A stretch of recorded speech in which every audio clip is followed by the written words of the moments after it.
ఎవరన్నా ఎన్నికల హామీలు నెరవేర్చాలని మత్స్యకారులు అడుగుతుంటే ఎన్నికల్లో మీరు హామీ ఇచ్చారు, హామీలు నెరవేర్చండి అని చెప్పి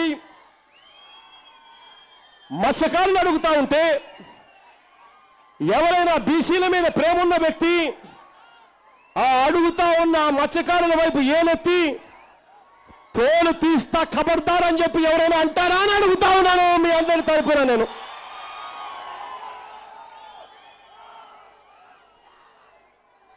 మీ ప్రాంతంలో రోడ్లు కూడా వేయము అని ఇదే పెద్ద మనిషి సిగ్గు లేకుండా బీసీలను తిడుతూ మీరు జనవరిలో బెదిరించారు, మీరు జూన్లో నాయి బ్రాహ్మణులను బెదిరించాడు, కనీస వేతనాలు ఇవ్వండి అని చెప్పి వాళ్ళు పోయి చంద్రబాబు నాయుడు గారిని అడిగితే తోక జాడిస్తే కత్తిరిస్తానంటాడు ఈ పెద్ద మనిషి చంద్రబాబు నాయుడు గారు.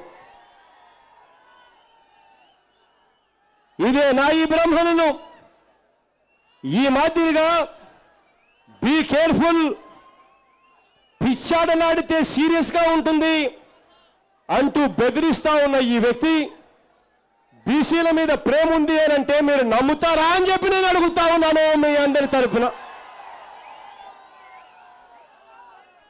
ఇదే పెద్ద మనిషి చంద్రబాబు నాయుడు గారి గురించి నేను ఒక్కటే అడుగుతా ఉన్నా. చదువుకుంటున్న పిల్లలను, బీసీ పిల్లలకు పూర్తి ఫీజు రీయింబర్స్మెంట్ ఇచ్చి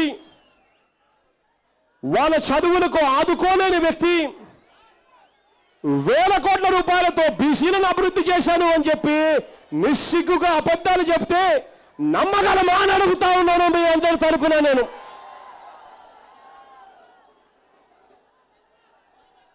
ఇదే పెద్ద మనిషి మన పథకాలను ఎన్నికలు వచ్చేసరికి యథాతథంగా కాపీ కొడతాడు. ఎన్నికలు వచ్చేసరికి ఈ పెద్ద మనిషికి కనీసం తను సొంతంగా పథకాలు చెప్పెట్టాలి అన్న ఆలోచన కూడా ఉండదు. ఆ బుర్రా చిత్తశుద్ధి కూడా లేదు ఈ పెద్ద మనిషికి. ఎన్నికలు 2 నెలలున్నాయనేసరికి జగన్ చెప్పాడా, జగన్ చెప్పిన పథకాలను కాపీ కొడతాడు అని చెప్పి నిస్సిగ్గుగా మాట్లాడతాడు. 14 ఏళ్లుగా ముఖ్యమంత్రిగా పనిచేసిన వ్యక్తి ఈ మాదిరిగా పరిస్థితి ఆయనది. ఇది